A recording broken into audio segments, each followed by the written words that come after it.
إن الحمد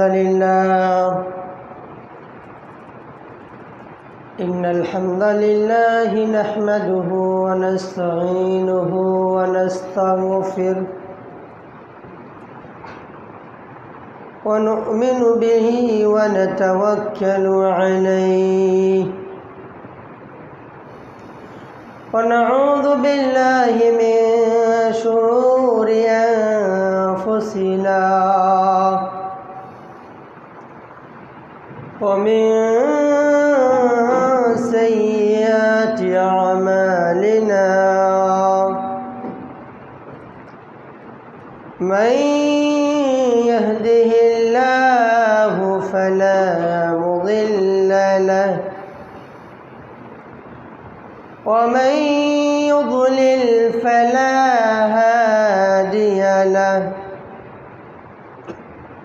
وأشهد أن لا إله إلا الله وحده لا شريك له وأشهد أن محمدًا عبده ورسوله الذي أرسله بالحق بشيرا ونذيرا أما بعد فإن خير الحديث كتاب الله وخير الهدي هدي محمد صلى الله عليه وسلم وشر الأمور محدثاتها وكل محدثة بدعة وكل بدعة ضلالة وكل ضلالة في النار. قال الله تعالى في كلامه المجيد أعوذ بالله من الشيطان الرجيم يا أيها الذين آمنوا اتقوا الله حق تقاته ولا تموتن إلا وأنتم مسلمون يا أيها الناس اتقوا ربكم الذي خلقكم من نفس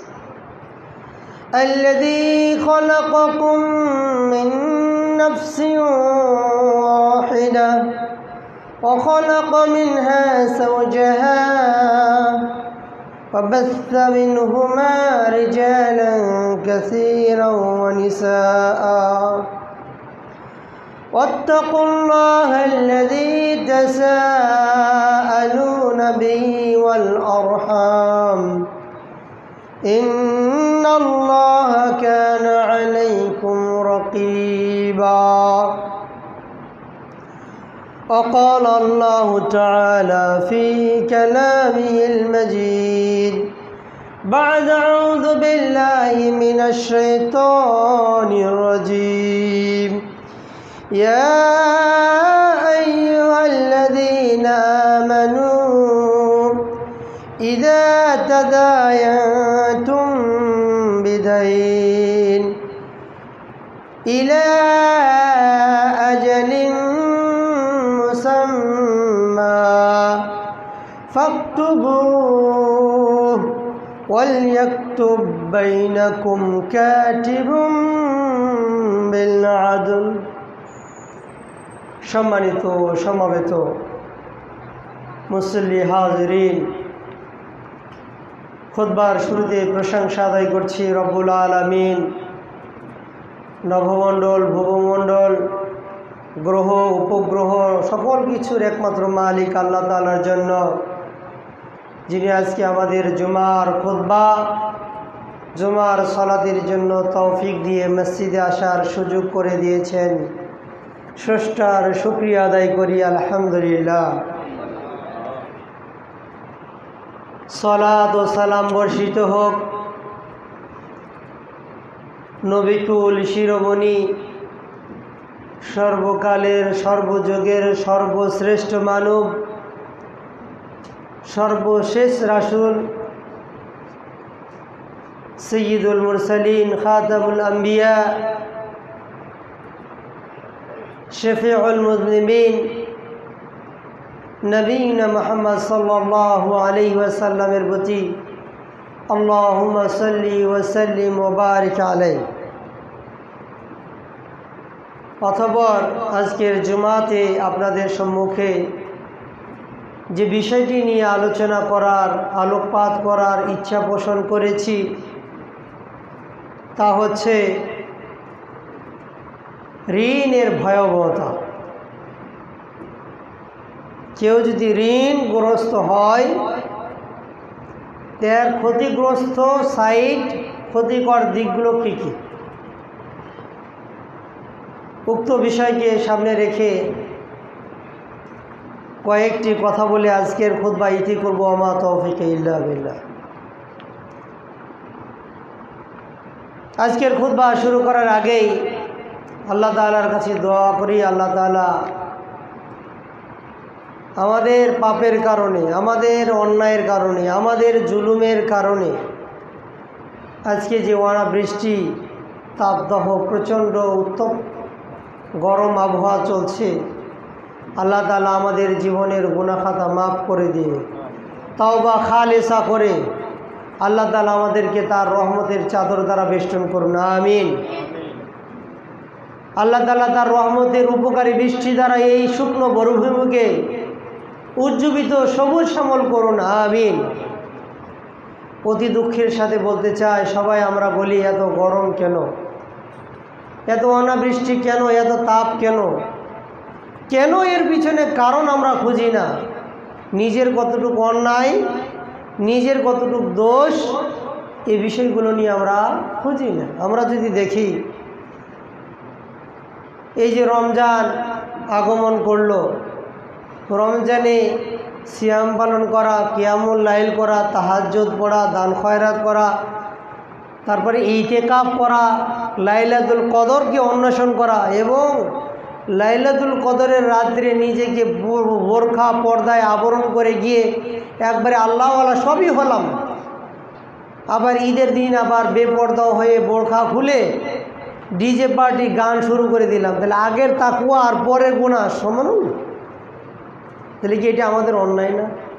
ঈদের দিন সালাত পড়ে আসে আপনি ডিজে পার্টি শুরু করে দিলেন, কোন মুসলমানের কাজ এটা? এরপরে গেল আপনার পয়লা বৈশাখ, সেখানে শিরিক বিদাতের একটা আখড়া মুসলমানরা উদযাপন করলো। আপনি রমজান মাসে আল্লাহর কাছে তওবা করলেন, আর কোনোদিন গুনাহ করবেন না। আপনি সূর্যের কাছে, প্রকৃতির কাছে বৃষ্টি কামনা করছেন, বৈশাখের আহ্বান করতেছেন, এটা শিরিক না? প্রকৃতির যদি কিছু ক্ষমতাই থাকতো তাহলে তো সে সৃষ্টি হতো না, সে স্রষ্টা হতো। এরপরে দেখেন আরও কিছু জুলুম যারা আমরা নিজেরা নিজেদের উপর করে রেখেছি, যার কারণে হয়তো আমরা এত তওবা করছি, এত ইস্তেগফার করছি, হয়তো আমাদের ইস্তেগফারটা তওবার মতো হচ্ছে না। আল্লাহ তাআলার কাছে আবারও দোয়া করি, আল্লাহ তাআলা আমাদেরকে তার রহমতের ঠান্ডা বাতাস এবং উপকারী পানি দ্বারা যেন আস্বাদন করেন, আমিন। সম্মানিত সমবেত মুসলিম ভাই বন্ধুগণ, আমাদের আজকের আলোচনার বিষয় ছিল কেউ ঋণগ্রস্ত হয়ে মারা গেলে তার ক্ষতিকর সাইডগুলো কী কী। আমরা যখন পৃথিবীতে বসবাস করছি, ইসলাম আমাকে অনেকগুলো গাইডলাইন দিয়েছে, অনেকগুলো পথ দেখিয়ে দিয়েছে। মুসলমানরা কিভাবে জীবনযাপন করবে সেই পথগুলো দেখিয়েছেন ইবাদত কিভাবে করব, আমার প্রতিবেশীর হক কিভাবে রক্ষা করব, বিজনেস ব্যবসা বাণিজ্য কীভাবে করব, কোনো ব্যক্তি যদি অভাব অনটনে পড়ে তার পাশে আমাকে কিভাবে দাঁড়াতে হবে সে পথটাও আমাকে দেখিয়ে দিয়েছে। আমরা ইসলামের যে সকল বেসিক অর্থনৈতিক সাইটগুলো দেখি, পৃথিবীতে ব্যালেন্সপূর্ণ পরস্পরের মাঝে সমতা বজায় রেখে শান্তিপূর্ণ সমাজ গঠনের জন্য ইসলাম অর্থনৈতিক যে ব্যবস্থাগুলো দিয়েছে তার মধ্যে বেসিক কয়েকটা আছে। যেমন ব্যবসা, এটা একটা সাইড। আহাল্লাহুল বাইয়া ওয়া হাররামার রিবা, আল্লাহ তাআলা ব্যবসাকে হালাল করেছেন, সুদকে হারাম করেছেন। আপনি দেখবেন একটা বিষয়, মানুষ জাকাতের হিসাবের জন্য আলেম ওলামাদের কাছে চায়,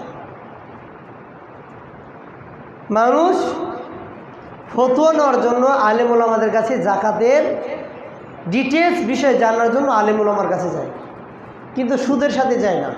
কারণ কি জানেন? সুদের মাসলা কি এ বিষয়ে যায় না, কারণ সুদের মাসলা হিসাব তাদের ক্যালকুলেশন জানা আছে, কারণ সুদের সাথে তাদের ব্যবসার লেনদেন আছে, এই জন্য সুদের জন্য মাসলা তাদের দরকার হয় না।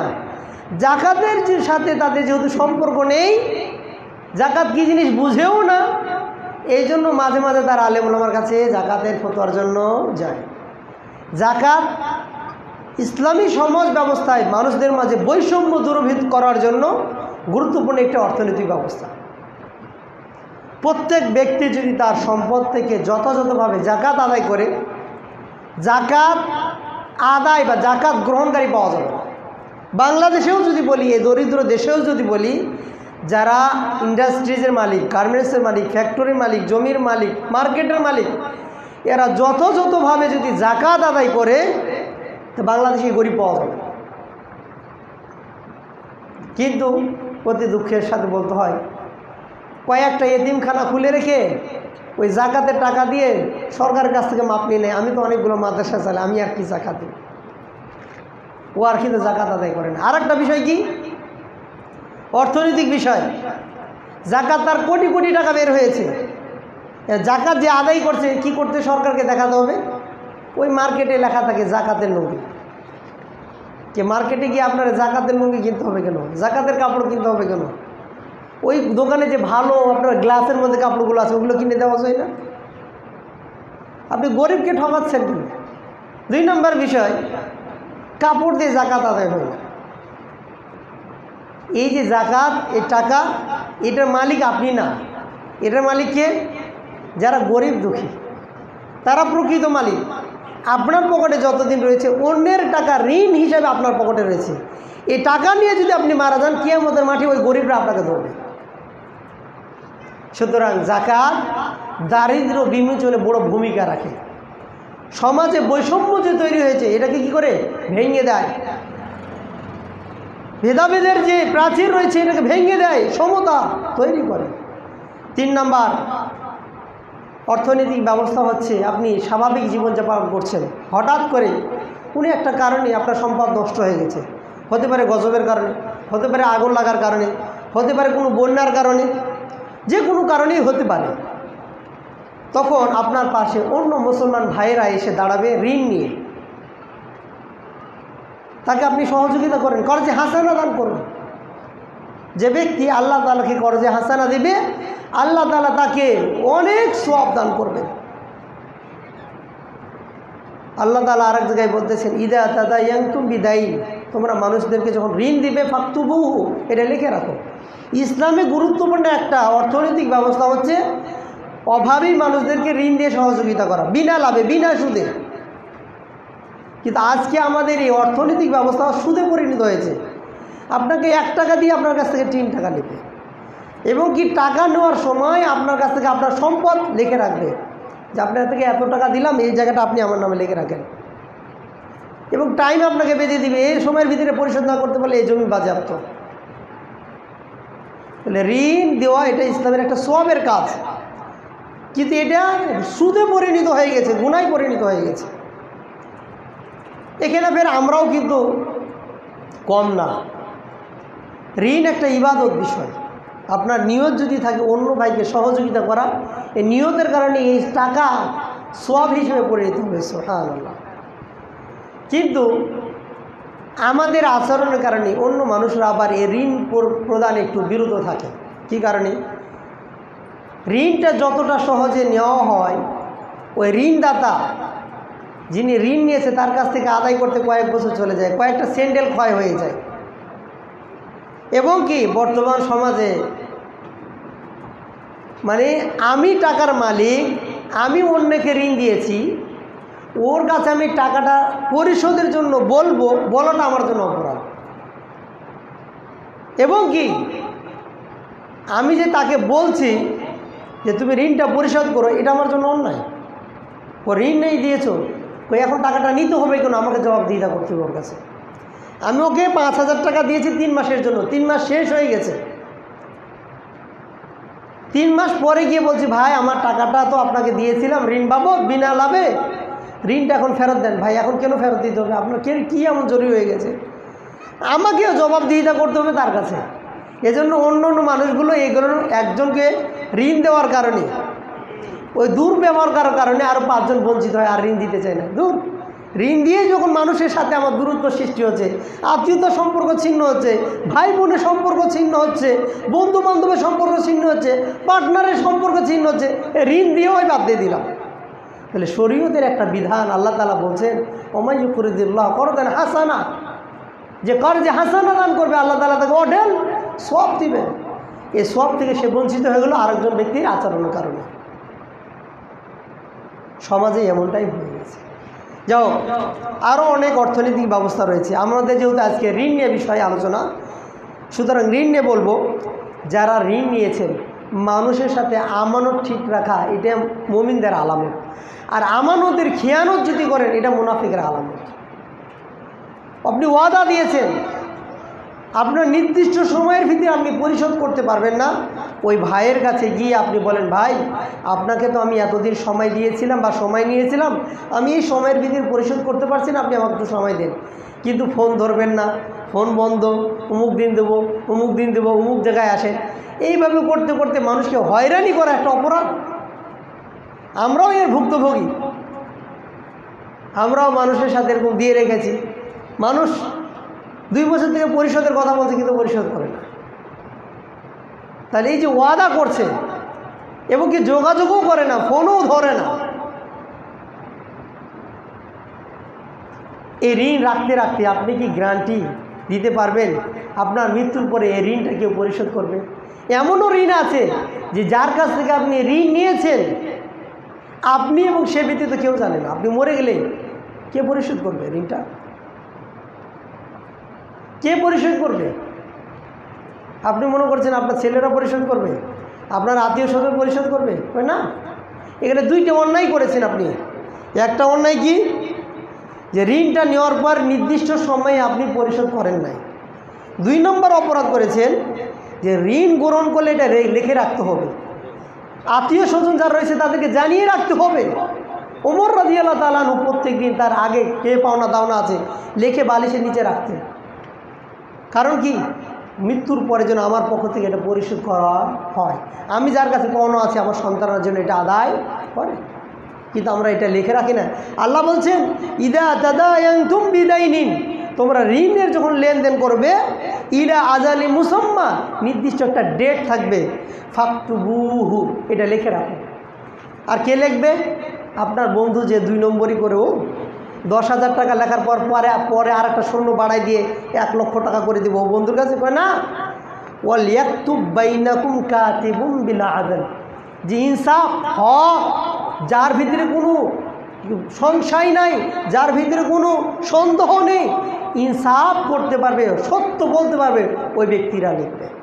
এবং মৃত্যুর সময় এসে যদি দেখা যায় 2 জনের মাঝে গণ্ডগোল হয়েছে, তিনি সাক্ষী দিবেন যে না আমি এত টাকা লিখেছিলাম, আমি লেখো। কিন্তু এগুলোর মাঝে আমাদের নেই। পরস্পরে 2 জনে লেনদেন করি, মরার পর দেখা যায় বাবা এত টাকা রেখে মারা গেছে, জমি আছে 1 লাখ টাকা আর ঋণ করে গেছে 5 লাখ টাকা। ওই তুমি আমার বাপকে দিয়েছো, বাপের কাছে যে বুঝো, আমি এর সাথে নাই। যদিও সামাজিকতা রক্ষার জন্য তারা মৃত্যু ব্যক্তিকে সামনে রেখে বলে আমার বাবার কাছে কেউ যদি পাওনা থাকে কেউ আমাদের সাথে যোগাযোগ করবে, আমরা পরিশোধ করে দেবো, কিন্তু এরপরে আর পরিশোধ করে না। ওর বড়ো ভাইকে দেখায়, ও মুখকে দেখায় আমার বাবার জন্য আমি এত চিকিৎসার টাকা খরচ করেছি, আমি এর দায় ভাই নিতে পারবো না। এবং কি কোনো ছেলে যদি আপনাকে চিকিৎসা করার জন্য টাকা খরচ করে থাকে ঋণ নিয়ে, ব্যাংকের ঋণ নিয়ে, দোকানের ঋণ নিয়ে, মানুষের কাছ থেকে ঋণ নিয়ে, ওই ছেলে আপনার যে সম্পদ রয়েছে যত টাকা খরচ করেছে ওই খরচ বাবদ জমির ভাগ আলাদা করে না নেওয়া পর্যন্ত আপনার কোমরে লাশ দিয়ে দিবে না। দেখছেন না ছবি, ভিডিওতে, ইউটিউবে দেখেন নাই? লাশ পানিতে ভিজতেছে, সন্তান বলছে আমার বাবাকে আমি চিকিৎসা করে এত টাকা খরচ করিয়েছি, ও টাকা আলাদা করে না দেওয়া পর্যন্ত আমি কবরে যেতে দিচ্ছি না। সে সময় ওই মৃত্যু ব্যক্তির কন্যা, তার বোন, তার আপন বোন এসে বলছে ভাই আমার ভাগের জমিটা তোমারে দিচ্ছে, বাবার লাশটা তো আগে কবরে যেতে দাও। আপনি চিন্তা করছেন ঋণ নিয়ে আপনি মারা যাবেন, কিন্তু এই ঋণ আপনাকে কোন জায়গায় আটকে দিবে, কি ক্ষতিকর, কি ভয়াবহ, কি জটিল বিষয় আপনি এখনও জানেন না। আপনাকে এখনও বলি নাই, এটা পৃথিবীর কথা বলছি, পৃথিবী যেখানে আপনার মাংস কাটা হবে না, যেখানে শুধুমাত্র ওপরে একটা খাটের মধ্যে সাদা কাপড়ে সাজিয়ে রাখবে, কেউ শাস্তি দিবে না। এর যে কঠিন অবস্থা পরে আসতেছে। দুনিয়াতেই আপনি যে ছেলেটাকে তিল তিল করে লেখাপড়া করিয়েছেন, ডাক্তার বানিয়েছেন, ব্যারিস্টার বানিয়েছেন, ওই ছেলেটাই আপনার লাশটাকে খাটের মধ্যে রেখে দিবে, কবরে যেতে দিবে না। ওই ছেলের আশায় আপনি ঋণ রেখে যাচ্ছেন। আপনি তো মরার পরে এটা চিন্তা করছেন, আপনি দুনিয়াতেই চিন্তা করে দেখেন। সুন্দর একটা বৌমা নিয়ে এসেছেন, ছেলের বিয়ে দিয়েছেন, মেয়েকে ডাক্তার বানিয়েছেন, আপনার শেষ বয়সে রিটায়ার্ড হয়ে গেছেন, বাসার মধ্যে আপনার প্রিয়তম স্ত্রীটা মারা গেছে, কবরে চলে গেছে, বউ চলে যায় চাকরির জায়গায়, ছেলে চলে যায় চাকরির জায়গায়, দেখার লোক নেই। বাড়িতে ছেলে মেয়ে যখন বা বউ মা যখন ফিরে আসে খাবার চান, তারা মনে কষ্ট পায়, আরে বুড়ো বসে আছে, চাকরি করে আসলাম এখন খাওয়া চাচ্ছে কেন? তারা আপনাকে করে কি একটা বৃদ্ধাশ্রমে রেখে আসে। যে সন্তানকে আপনি ব্যারিস্টার, ডাক্তার, ইঞ্জিনিয়ার, প্রফেসর আরও কিছু বানিয়েছেন, পাইলট বানিয়েছেন, হ্যাঁ গবেষক বানিয়েছেন, সেই সন্তানটা আপনার তৈরি করা বাড়িতে এই 5 তলা 10 তলা বিল্ডিং, এই ছাপের খাট, পালঙ্কের খাট, এসি, টাইলস, এই সব কিছু ঘরে আপনাকে থাকতে দেবে না। থাকতে দেবে কোথায়? যেখানে বৃদ্ধাশ্রম রয়েছে, শুধু মুরব্বীরা রয়েছে, 2 বেলা খাবার দিবে, 3 বেলা খাবার দিবে, ওখানে আপনি থাকবেন। মনের দুঃখের কথাটা কাউকে বলার সুযোগ পাইবেন না। এই বৃদ্ধাশ্রমে আপনাকে পৃথিবীতে রেখে আসে যদি সন্তানকে সঠিকভাবে লালন পালন করতে না পারেন। আর সন্তানকে সঠিকভাবে লালন পালন করার মতো যে জায়গাগুলো রয়েছে বাংলাদেশে, তার মধ্যে এই যে দারুস সালাম মাদ্রাসা, আপনি পড়ান। আপনার ছেলে যদি চাকরিও না থাকে, মসজিদে ইমামতি থাকে, আপনাকে বৃদ্ধাশ্রমে পাঠাবে না। ওই নুন ভাত ডাল ভাত খেলে আপনাকে নিয়ে খাবে, মৃত্যু পর্যন্ত আপনাকে বৃদ্ধাশ্রমে পাঠাবে না ইনশাআল্লাহ। এরা বুঝে মা বাবার কদর কি, মা বাবা কি জিনিস, এরা বুঝে। সুতরাং ঋণ রেখে মারা যাওয়ার আগে একটু চিন্তা করুন। মানুষ যখন মারা যায়, আমরা জানি মানুষের রেখে যাওয়া সম্পদ 4টি স্টেপে ভাগ হয়। মানুষ যখন মারা যায় তখন তার সম্পদগুলো প্রথমত 4 ভাগে ভাগ হয়। 4টা স্টেপে ধারাবাহিক মেনটেন করে তারপর কি করতে হয়? কাজ সম্পাদন করতে হয়। 1 নম্বর, মানুষ মারা গেলে তার রেখে যাওয়া সম্পদ থেকে তার কাফন এবং দাফন সব কিছু সারতে হবে, অন্যের টাকা দিয়ে না। তার রেখে যাওয়া সম্পদ দিয়ে কি করতে হবে? তার কাফন দাফন করতে হবে। এখন আপনারা বলছেন কাফন দাফন করতে আর কত আবার লাগে? এই তো 300 টাকার কাপড় আর 100 টাকার বাস, 400 টাকা হলেই তো হয়ে যায়।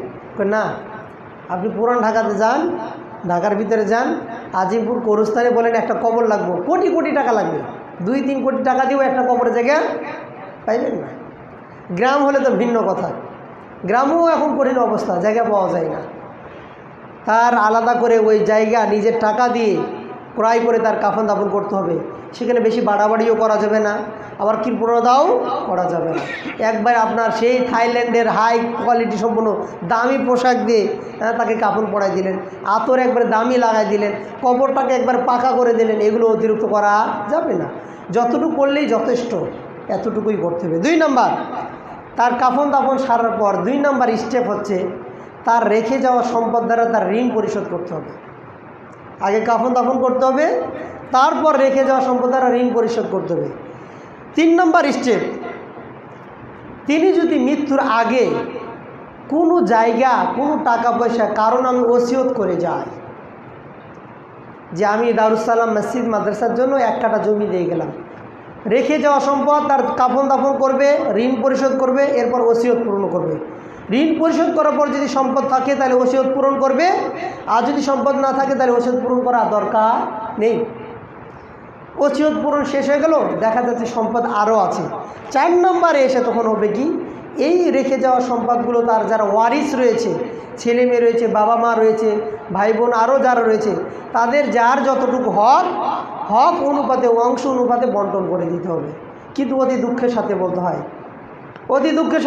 1 নম্বর হচ্ছে কাফন দাফন, তারপর ঋণ পরিশোধ, তারপর হচ্ছে কি ওসিয়ত পূরণ, তারপর হচ্ছে সম্পদ বন্টন। এখন আমাদের শুরু হয় কোনটা দ্বারা? 4 নম্বর দ্বারা। 1 নম্বর বাদ, 2 নম্বর বাদ, 3 নম্বর বাদ, কয় নম্বর দ্বারা শুরু করতে হবে? 4 নম্বর দ্বারা শুরু করতে হবে। এটাই শুরু হয়ে গেছে এখন। এবং কি এমন পুরান ঢাকাতে এই প্রচলন আছে, শুনে আজীব হয়ে গেছে যে মৃত্যু ব্যক্তিকে রেখে এসে সম্পদ বন্টন না করা পর্যন্ত ভাত খাওয়া যাবে না। আমাদেরকে একজন গল্প শোনাইলেন যে আমাদের এরকম হয়েছে, আমরা ভাইরা আসলাম দাফন টাফন করে দিয়ে, তারপরে আমাদের মাঝে যখন সম্পদ বন্টন হলে এরপর আমরা খাবার খেলাম, আগে খাবার খাওয়া যাবে না। কঠিন পর্যায়, চিন্তা করতে পারেন কোন পর্যায়ে গেছে। আপনাদেরকে আজকে হাদিস শোনাবো রাসূল সাল্লাল্লাহু আলাইহি ওয়াসাল্লামের সাহাবীদের মৃত্যুর পরে তার সন্তানরা সম্পদ নিয়ে কি চিন্তা ভাবনা করত, তাদের প্ল্যান পরিকল্পনা, তাদের আদর্শ কেমন ছিল, আজকে হাদিসে শোনাবো। কেউ যদি ঋণ রেখে মারা যায়, আপনার ছেলেরা আপনার কাফন দাফন ঠিক মতো করে নাই, আঞ্জুমান মুফিদুল ইসলামকে দিয়ে দিয়েছে লাশ, হাত দিয়েও ধরে নাই। শেখ ডক্টর সাইফুল্লাহ মাদানী ওনার একটা ফেসবুক স্ট্যাটাসে আমি দেখেছিলাম, এক বাবা এক বাড়িতে থাকে, তার সন্তানরা অন্য বাড়িতে থাকে। বৃদ্ধ বাবা তার স্ত্রীকে নিয়ে বাড়িতে থাকে, তার স্ত্রী মারা গেল, বাবা তার সন্তানের কাছে আসলো, সন্তানকে জানাতে আসলো তোমার মা মারা গেছে, তার কাফন দাফন ইত্যাদি বিষয়ে সারতে হবে। ছেলে বলছে তুমি আর আসার সময় পাইলা না, এখন আসছো কেন? কোনো টাকা পয়সা লাগবে? বলো টাকা দিয়ে দিচ্ছি, তুমি এখানে দাঁড়িয়ে আছো কেন, যাও। বাবা তুমি আমার কথা শোনো, ও টাকা দিয়ে হবে না, আরও কিছু জমি জমা লাগবে। আরে বাবা তুমি তো আমার কথা শুনবা। পাশ থেকে বৌমা বলছে ও বুড়ো এত কিছু কেন, টাকা জমির কথা তো তোমার ছেলে বলছেই, আবার ফের তোমার ছেলের কাছে আবার কি দাবি করছো? ওরে বাবা মা, আমি তোমাদের কাছে টাকার জন্য, জমির জন্য, অন্য কিছু বিষয়ের জন্য আসি নাই। আমি তোমাদের কাছে একটা কষ্টের দুঃসংবাদ নিয়ে এসেছি। তোমার মা যিনি তোমাকে গর্ভে ধারণ করেছিলেন, তোমাকে এই 9 ইঞ্চি পেটের মধ্যে তোমাকে ধারণ করেছিলেন, এই বিল্ডিংয়ে যার জায়গা হয় নাই, ওই মা তোমাকে পেটে জায়গা দিয়েছিল, ও মানুষটা আর পৃথিবীতে নাই, মারা গেছে। তো মারা গেছে তো কী হয়েছে, যাও আঞ্জুমান ইসলাম মুফিদুল ইসলামকে দিয়ে দাও। কত পাষাণ্ড হলে এই কথা মা মারা গেছে শোনার পর কথাটা বলতে হবে। ঋণ তো দূরের কথা, কাফন দাফন তো দূরের কথা, ওসিয়ত তো পুরো দূরের কথা, বলছে লাশটা দিয়ে দাও অন্যকে, দেখতেও যায় না। কঠিন অবস্থা। আজকে যুব সমাজের চারিত্রিক অবক্ষয় কতটা অবনতি ঘটেছে যে পিতামাতার যে অধিকার হক তারা ভুলে গেছে। আমার মাদ্রাসায় এক ছেলে পড়তো, তার মা একদিন অফিসে আসলো, আসার পর বলছে যে আমার ছেলেটা মাদ্রাসায় পড়তে চায় না, অনাবাসিক ছাত্র, মাদ্রাসায় থাকে না, ক্লাস করেই চলে যায়। সারাদিন টোটো কোম্পানির মতো বাইরের যে আবহাওয়া, দূষিত পরিবেশ, এর সাথে মিশার কারণে তার চারিত্রিক অবক্ষয় ব্যাপক ঘটে গেছে। বাবা আবার পুলিশের চাকরিও করে, বাবা চাকরিতে বের হয়ে যায়, মা ঘরে 3টা সন্তান, বড় সন্তান, ওই বকাটে ছেলেদের সাথে ঘুরতে ঘুরতে তার চরিত্রেও অবনতি ঘটে গেছে। তো তিনি এসে বললেন যে আমার ছেলেটা মোবাইলের গেমসের প্রতি এতটা আসক্ত হয়েছে, ক্লাস করা যাবে মোবাইল রেডি, ক্লাসে বের হওয়া পর্যন্ত মাদ্রাসায় আসবে তখনও মোবাইল টিপে। তা আমি যদি আমার ছেলেকে একটু কিছু বলি তো ওরা আমাকে গালিগালাজ করে, রাগান্বিত করে। আমি ভয়ে অনেক সময় চুপ করে থাকি, মাঝে মাঝে কখনো আমি ধমক দিই, ধমক দিলে ও ছেলে করে কি বটি নিয়ে আমাকে কাটতে আসে। আমাকে যখন না কাটতে পারে, আমি তো বড়, ও তো ছোট, তখন আমার কোলের যে শিশু তাকে কাটতে যায়। আমার কানে শোনা অভিভাবক যুব সমাজের বিবরণ দিচ্ছে এই পর্যায়ে চলে গেছে। এই ছেলেগুলো বড় হলে আপনাকে কি হিসেবে দেখবে বলেন তো? দুঃখের জায়গা আর কোথায় রাখবে মা বাবা? যা হোক, আমরা বলছিলাম আপনি আপনার সন্তানকে রেখে যাচ্ছেন কোন নিশ্চয়তায় যে সে আপনার ঋণ পরিশোধ করবে? বেঁচে থাকতে আপনি পরিশোধ করুন, নাহলে মরার পর কঠিন অবস্থা হবে।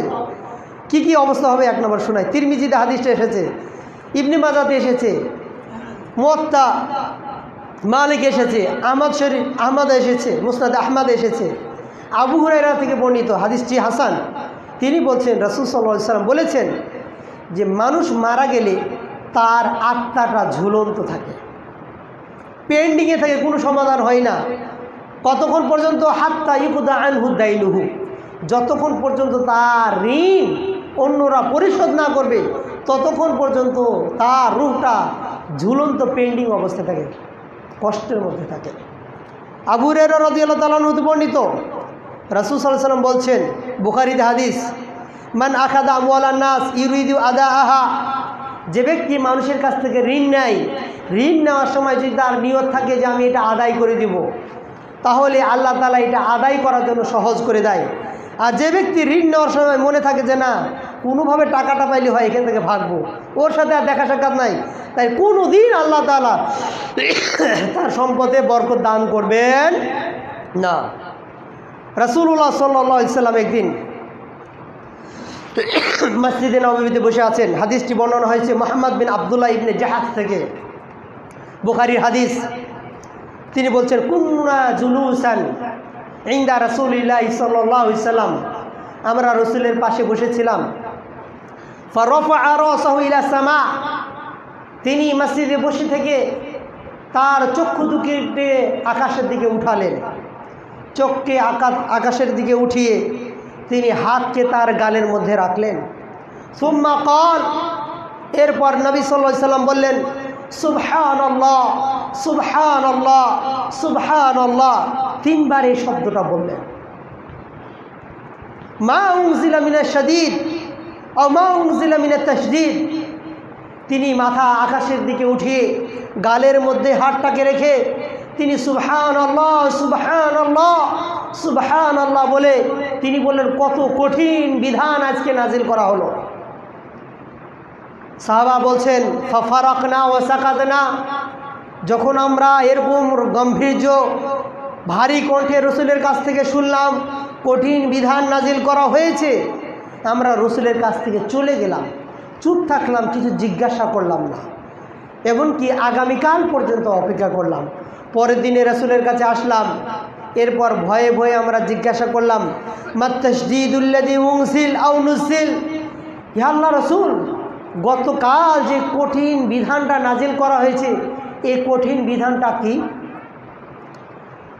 আল্লাহ রসুল সাল্লাল্লাহু আলাইহি সাল্লাম বললেন, ওয়াল্লাযী নাফসি বিয়াদিহি, যার হাতে আমার প্রাণ রয়েছে তার শপথ করে আমি বলছি, লাউ কুতিলা রাজুলুন ফি সাবিলিল্লাহ, একজন মানুষ মুজাহিদ যদি আল্লাহর রাস্তায় যুদ্ধ করতে করতে শহীদ হয়ে যায়, এরপর তাকে আল্লাহ তাআলা আবার জীবন দিল, পৃথিবীতে সে আবার জীবনযাপন করছে, আবার যুদ্ধ সংগঠিত হলো, তিনি আবার বীরের বেশে যোদ্ধার অঙ্গিনায় ভূমিকায় ব্যাপক যুদ্ধ করলেন, আবারও শহীদ হয়ে গেলেন। আল্লাহ তাআলা তাকে আবারও জীবন দান করলেন, আবারও যুদ্ধ শুরু হলো, তিনি যুদ্ধ করলেন, যুদ্ধ করতে করতে তিনি শহীদ হয়ে গেলেন।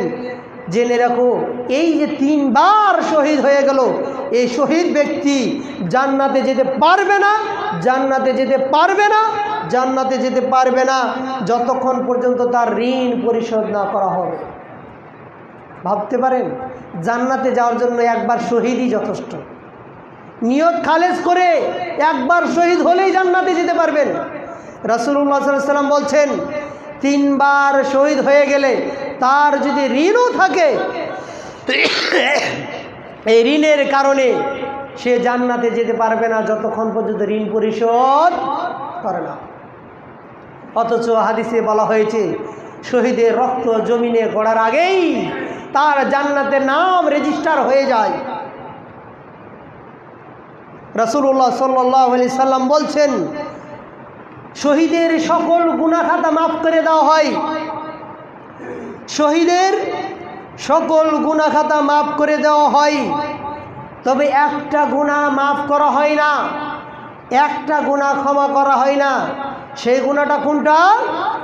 যে শহীদ তার ঋণ রেখেই মারা যায়, এটা কখনো আল্লাহ তাআলা ক্ষমা করেন না। আল্লাহ রাসূল সাল্লাল্লাহু আলাইহি ওয়াসাল্লাম বলছেন, সুহাইব থেকে বর্ণিত, আইয়ুমা রাজুলিন ইয়াদিনু দাইনান, যে ব্যক্তি ঋণগ্রস্ত হলো এবং তার নিয়তে আছে আমি এটা আদায় করব না, সে এমন অবস্থায় যদি মারা যায়, সে আল্লাহর কাছে চুরি বা চোর হিসাবে কি করবে? উপস্থিত হবে। কেউ যদি ঋণ রেখে মারা যায় আর নিয়ত যদি তার এমন ছিল যে আমি পরিশোধ করব না, ফাঁকি দিব, তাহলে আল্লাহর কাছে সে চোর বা চোর, ছিনতাইকারী, বাটপার হিসেবে কি হবে? সাক্ষাৎ করবে। আল্লাহ রাসূল সাল্লাল্লাহু আলাইহি সাল্লাম হাদিস বর্ণনা করতেছেন, রাসূল সাল্লাল্লাহু আলাইহি সাল্লাম বলেছেন, ইন্না সাহিবুকুম হুবিসা আলা বাবিল জান্নাহ বিদাইনিন, একজন ব্যক্তি জান্নাতের দরজার কাছে গিয়ে আটকে আছে, জান্নাতে প্রবেশ করবে কিন্তু পারছে না। রাসূল সাল্লাল্লাহু আলাইহি সাল্লাম বললেন, ইন শি'তুম ফাদুহ, যদি তোমরা চাও তোমাদের এই ভাইকে মুক্ত করে জান্নাতে প্রবেশ করার সুযোগ করে দাও। ওয়াইন শি'তুম ফাসলিমুহু ইলা আযাবিল্লাহ, আর যদি তোমরা চাও তাহলে তোমরা তাকে আল্লাহর শাস্তিতে নিক্ষেপ করো। আল্লাহ রাসূল বলছেন, একজন ব্যক্তির হিসাব নিতে নিতে সে জান্নাতের দরজায় গিয়ে আটকে গেছে, প্রবেশ করতে পারছে না। যদি চাও তোমার ভাইকে মুক্ত করে জান্নাতে প্রবেশের সুযোগ করে দাও, আর এই সুযোগ যদি না করে দাও তাহলে তোমরা তাকে আল্লাহর শাস্তিতে নিক্ষেপ করো। ফাকালা রাজুলুন, এক ব্যক্তি দাঁড়িয়ে বলে, ইয়া রাসূলুল্লাহ, ওই ব্যক্তি আমার কাছ থেকে ঋণ নিয়েছিল কিন্তু পরিশোধ করে নাই, আমি তারে মাফ করে দিলাম, এরপর সরাসরি জান্নাতে চলে যায়। সুবহানাল্লাহ। ভাবতে পেরেছেন? আপনি হজ করেছেন, আপনি সালাত পড়েন, আপনি সিয়াম করেছেন, আপনি ভালো কাজ করেন, হ্যাঁ, আপনি সাদাকা করেন, সব আছে, আপনি ঋণ রেখে মারা গেছেন, জান্নাতে যেতে পারবেন না, ঋণ পরিশোধ না করা হবে। কারণ হাকুল ইবাদ, এটা বান্দার হক, এই হক আদায় না হওয়া পর্যন্ত আপনি জান্নাতে যেতে পারবেন না। আল্লাহ রাসূল সাল্লাল্লাহু আলাইহি ওয়াসাল্লাম বলছেন, বান্দা আমল করতে করতে করতে তার মাঝে এবং জান্নাতের মাঝে 1 হাত বাকি থাকবে, জেরা, এরপর তার ভাগ্য অগ্রগামী হবে, এরপর সে জাহান্নামে চলে যাবে।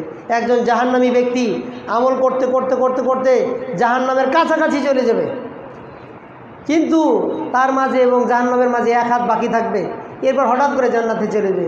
ব্যাপার কি? একজন মানুষ সারা জীবন ভালো কাজ করতে করতে করতে জান্নাতের কাছে চলে গেছে, এটা কেমন বিচার? জান্নাতে যাবে না কিন্তু জাহান্নামে যাবে ভালো কাজ করেও। এর ব্যাখ্যাটা কি জানেন?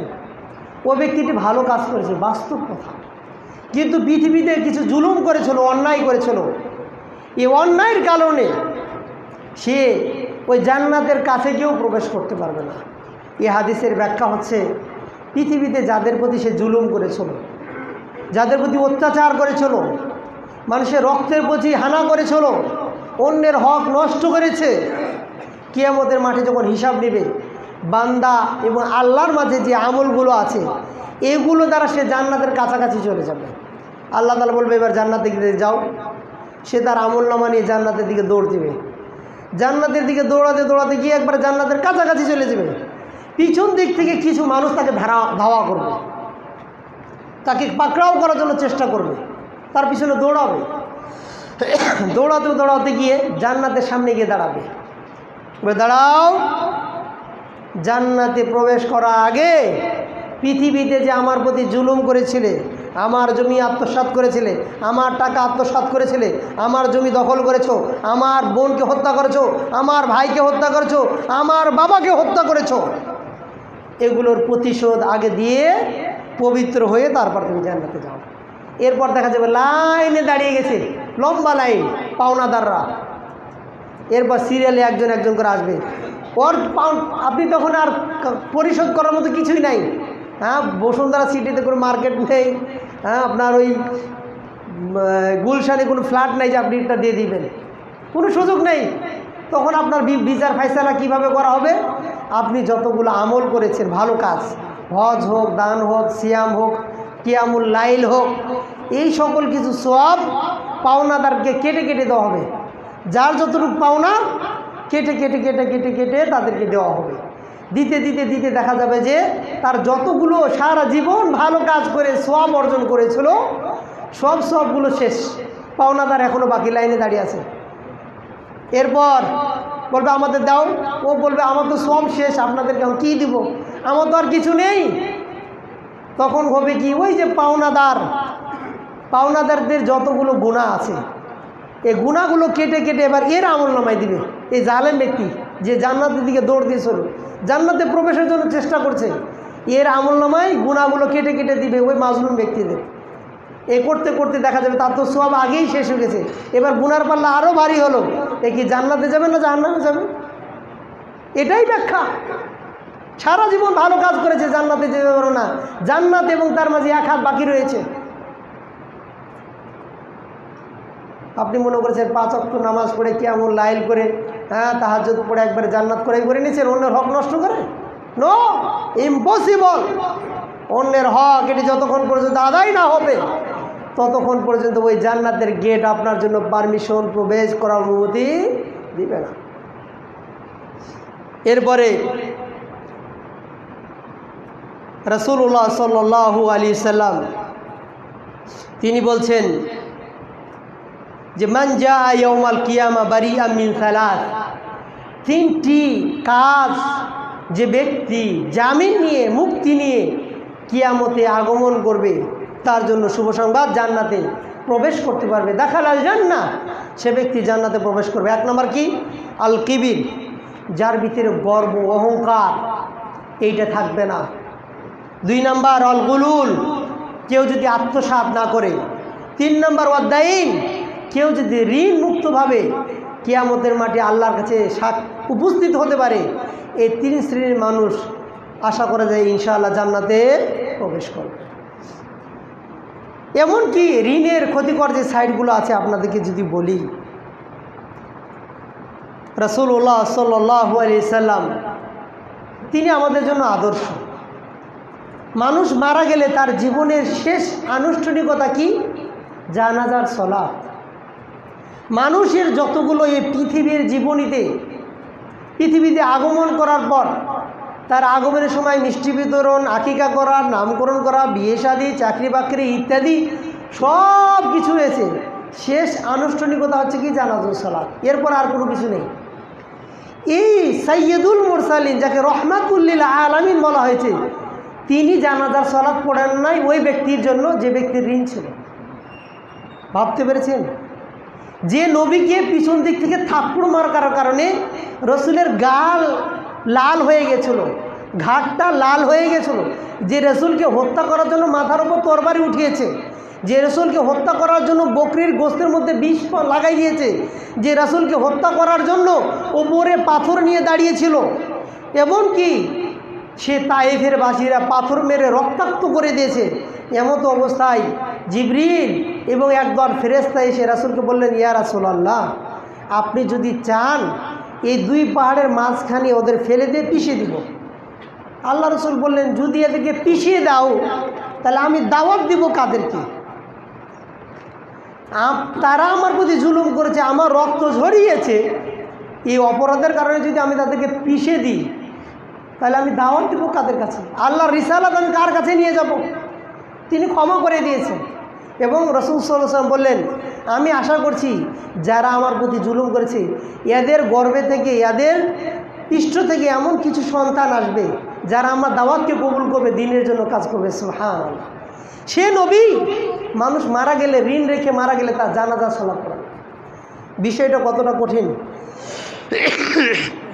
ভাবতে পেরেছেন? যে নবী শরীরে রক্ত ঝরে গেলে তাদেরকে ক্ষমা করে দিয়েছে, মানুষ আঘাত করলে মুচকি হেসে তাকে ক্ষমা করে দিয়েছে, কিন্তু জীবনের শেষ আনুষ্ঠানিকতা জানাজার সালাত ঋণ রেখে মারা গেলে রসুল ওই জানাজা পড়ার নাই। বলছে তোমরা তোমাদের ভাইয়ের জানাজা পড়ি না, কিন্তু ঋণটাকে আমরা কিছুই মনে করি না। কারণ কি? এর যে ক্ষতিকর সাইডগুলো আছে আমরা এগুলো জানি না, এগুলো আমলে নিই না। আর আমলে বা কীভাবেই নিব? এই যে আজকে খুতবা 1 ঘন্টা, 1 ঘন্টার আলোচনা কয়টা আপনার আর মুখস্থ রাখবেন? 1 ঘন্টা আলোচনা, অল্প কথা নিতে হবে, সংক্ষিপ্ত আলোচনা, কথা নিতে হবে, আপনারা আমল করতে পারবেন। চিন্তা করেন, আমরা জানি জোহরের নামাজ 4 রাকাত। কয় রাকাত? 4 রাকাত। এই 4 রাকাত নামাজকে 2 রাকাত কমিয়ে দেওয়া হয়েছে। কিসের কারণে? খুতবার কারণে। যে মানুষ যেন এসে খুতবা শুনিয়ে তাদের জীবন পরিবর্তন করবে। খুতবা শোনার পর যদি জীবনের পরিবর্তনই না হয় তাহলে এই 1 ঘন্টা 2 ঘন্টা খুতবা দিয়ে কোনো লাভ আছে? তাহলে জোহরে 4 রাকাত নামাজ পড়াই তো ভালো ছিল। আবার দেখেন, যে জোহরে 4 রাকাত নামাজকে কমিয়ে 2 রাকাত করা হলো খুতবার জন্য, শোনার জন্য। জুমার খুতবা শোনা ওয়াজিব। আপনার খুতবা যখন শেষ হচ্ছে আপনি তো ক্লাসই ফেল করছেন, নাম হাজিরাই হয়নি আপনার। আপনি আসবে সবার শুরুতে, যে আজকে খুতবা শুনবো, সাপ্তাহিক আমলে বাস্তবায়ন করবো খুতবা থেকে। আপনি যদি খুতবা শেষে এসে শুধু জামাত ধরেন তাহলে তো আপনার 4 রাকাত পড়াই ভালো, খুতবাই শুনেন না আপনি। খুতবাও যেমন সংক্ষিপ্ত করতে হবে, ঠিক আপনাদেরকে আগেও আসতে হবে। কথার কথা, আজকে যদি আমি আধা ঘন্টা তো খুতবা শেষ করে দিতাম সুন্নাহ মোতাবেক, তাহলে এই পরে যারা আসলেন খুতবাও পাইতেন না, আবার জুমার সলাতও পাইতেন না। তাহলে মসজিদ কমিটি আজ বাধ্য হয়েছে 1 ঘন্টা করতে আপনাদের কারণে। আপনারা যদি সবাই আগে চলে আসেন, মসজিদ কমিটি তারাও খুতবা কমিয়ে দিবে। অল্প আলোচনা নিয়ে যে নিজেকে গঠন করবেন, পরিবার পরিজনকে গঠন করবেন, আত্মীয় স্বজনকে গঠন করবেন, সমাজ এমনি পরিবর্তন হয়ে যাবে। আপনারা খুতবা শুনেন, মসজিদে খুতবাগুলো রেখে চলে যান, তাহলে জুমার নামাজকে যে 4 রাকাতের জায়গায় 2 রাকাত করে লাভ কী হলো? এক মহিলা সাহাবী বলছে যে সূরা কফ, এই সূরাটা আমি মুখস্থ করেছি জুমার খুতবা থেকে। আল্লাহ রসুল প্রতি জুমাতে এটা তেলাওয়াত করতেন, আমি শুনে শুনে এটা মুখস্থ করেছি। আমল বুঝতে পেরেছেন কাকে বলা হয়? আপনি বলেন তো, আর আপনার জীবনে এই পর্যন্ত জুমার খুতবা, এটা আপনার ক্লাস 1-এর ক্লাস, 2-এর ক্লাস, ইউনিভার্সিটির ক্লাস।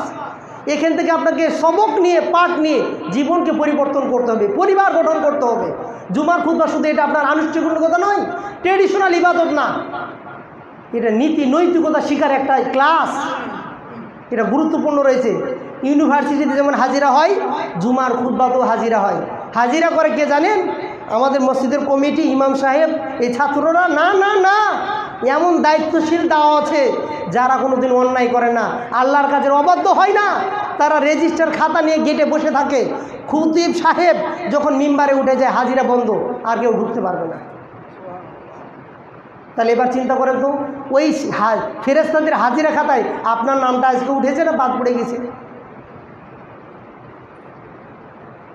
তো যা হোক, আমরা বলছিলাম আপনাদেরকেও সচেতন হতে হবে, মসজিদের কমিটি যারা আছে তাদেরকেও সতর্ক হতে হবে, দায়িত্বশীল প্রত্যেকের জায়গা থেকে যদি আমরা ঠিক হয়ে যাই, ইনশাআল্লাহ আমাদের সমাজ পরিবর্তন আসবে ইনশাআল্লাহ। ছোট্ট একটা ঘটনা বলে আজকের খুতবা ইতি করব। আপনাদেরকে আমি বলেছিলাম যে সাহাবাদের জামানায় কেউ যদি ঋণ রেখে মারা যেত, তাদের আমল কেমন ছিল, তাদের অবস্থা কেমন ছিল। ইনশাআল্লাহ উক্ত খুতবায় বা দ্বিতীয় খুতবাতে এই ঘটনাটা আলোচনা করে ইনশাআল্লাহ খুতবাইতি করবো। ওয়া তৌফিকি ইল্লা বিল্লাহ। কুলু কওলি হাযা আস্তাগফিরুল্লাহ লি ওয়া লাকুম ওয়া লিসাইরিল মুসলিমিন ফাস্তাগফিরুহু ইন্নাহু হুয়াল গফুরুর রহিম। ইন্নাল হামদুলিল্লাহ ওয়া সলাতু ওয়া সালামু আলা রাসূলিল্লাহ, আম্মা বাদ। সম্মানিত দিনী ভাই বন্ধুগণ, আমরা আলোচনা করছিলাম ঋণের ক্ষতিকর সাইডগুলো, বিষয়গুলো নিয়ে। আজকে আপনাদেরকে এক অজানা ইতিহাসের ঘটনা শোনাতে চাই। বিশিষ্ট সাহাবী জুবাইর রাদিয়াল্লাহু তাআলা আনহু, যার ব্যাপারে রাসূলুল্লাহ সাল্লাল্লাহু আলাইহি সাল্লাম বলেছেন, লিকুল্লি নবিয়্যিন হাওয়ারি, প্রতিটি নবীর জন্য বিশেষ ফোর্স, বিশেষ বাহিনী ছিল, দায়িত্বশীল সহযোগী ছিল, সাহায্যকারী ছিল। ও হাওয়ারি জুবাইর বিন আওয়াম রাদিয়াল্লাহু তাআলা আনহু, আর আমার বিশেষ সাহায্যকারী হচ্ছে জুবাইর রাদিয়াল্লাহু তাআলা আনহু। এই জুবাইর রাদিয়াল্লাহু তাআলা আনহুকে জান্নাতের সার্টিফিকেট আগেই দেওয়া হয়ে গেছে। এই জুবাইর রাদিয়াল্লাহু তাআলা আনহু তিনি বলছেন, যখন আলী রাদিয়াল্লাহু তাআলা আনহু এবং আয়েশা রাদিয়াল্লাহু তাআলা আনহা, এই দুইজনের মাঝে একটা যুদ্ধ লাগে, জঙ্গে জামাল যেটাকে বলা হয়, উষ্টির যুদ্ধ। এই যুদ্ধে অংশগ্রহণ করেছিলেন জুবাইর রাদিয়াল্লাহু তাআলা আনহু আয়েশার পক্ষ থেকে। তিনি যখন যুদ্ধের ময়দানে অস্ত্র নিয়ে দাঁড়ালেন, তার পাশেই ছিল তার ছেলে আব্দুল্লাহ। তিনি আব্দুল্লাহকে ডেকে বলেন, হে আমার বৎস, হে আমার ছেলে, আজকে আমার মনে হচ্ছে এই যুদ্ধে যে মারা যাবে সে জুলুমের শিকার হয়ে মারা যাবে, আর যে মারবে সে জালেম হবে। কারণ ওদিকে আলীর বাহিনী, আলী রাদিয়াল্লাহু তাআলা আনহু, এদিকে আয়েশা রাদিয়াল্লাহু তাআলা আনহার বাহিনী, সবাই মুসলমান। যে মারবে সে জুলুমকারী, যে মরবে সে কি মাজলুম। তাহলে তিনি এই দোয়া করার পর বলছেন, বৎস, আমার মনে হচ্ছে আজকে আমি মারা গেলে মাজলুম হয়ে মারা যাব। হে আমার ছেলে, আমি যে টাকা পয়সা রেখে যাচ্ছি এটা দিয়ে কি আমার ঋণ পরিশোধ হবে? হে আমার বৎস, আমি যদি মারা যাই, বাড়ি গিয়ে আমার সম্পদগুলোকে বিক্রি করবে, বিক্রি করে ঋণ পরিশোধ করবে। ঋণ পরিশোধ করতে করতে যদি কখনো ঋণ দেখা যায় পরিশোধ হয় না, সম্পদ শেষ হয়ে গেছে, তাহলে তুমি আমার মাওলাকে ডাকবে। তৎকালীন সময়ে মাওলা গোলামকে বোঝানো হতো অথবা মনিরকে বোঝানো হতো। তখন আব্দুল্লাহ রাদিয়াল্লাহু তাআলা আনহু তিনি ভাবলেন, আমার বাবার মাওলা মনিব আবার কে, মালিক আবার কে, আমি এটা বুঝতে পারি না। তখন আব্দুল্লাহ রাদিয়াল্লাহু তাআলা আনহু তিনি তার বাবাকে বললেন, বাবা, আপনার মাওলাকে? মাওলা ইয়া আল্লাহ, আমার মাওলা তো আল্লাহ, তাকে ডাকবা, কোনো সমস্যা নেই। দেখা গেল যুদ্ধ শুরু হলো, পিছন দিক থেকে তরবারি মেরে তার মাথাকে দুভাগ করে দেওয়া হলো, তিনি শহীদ হয়ে গেলেন। তার ছেলে মদিনায় ফেরত আসলেন। তার কতটুকু সম্পদ রেখে মারা গেছিলেন? মদিনায় 11টা বাড়ি ছিল, মিশরে 2টা বাড়ি ছিল, আর কুফায় 1টা বাড়ি ছিল। এই কয়টা তার সম্পদ। আর মরুভূমিতে একটা জমি ছিল, যে জমিটা 1,70,000 টাকা দিয়ে কিনা ছিল, মানে দিরহাম, তখনকার মুদ্রা অনুযায়ী। একজন সাহাবী এসে বলল, ভাতিজা, তোমার বাবা তো মারা গেল, ঋণ তো অনেক রেখে মারা গেছে, তো তোমার বাবা কত ঋণ রেখে মারা গেছে? তখন তিনি 22 লক্ষ ঋণ রেখে মারা গেছিলেন। 22 লক্ষ।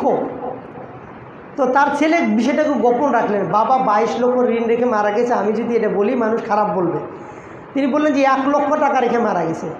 তখন তিনি জিজ্ঞাসাকারী বলছে, আমার মনে হচ্ছে তোমাদের যে সম্পদ আছে এটা বিক্রি করে দিলেও এই ঋণ পরিশোধ করতে পারবে না 1 লক্ষ।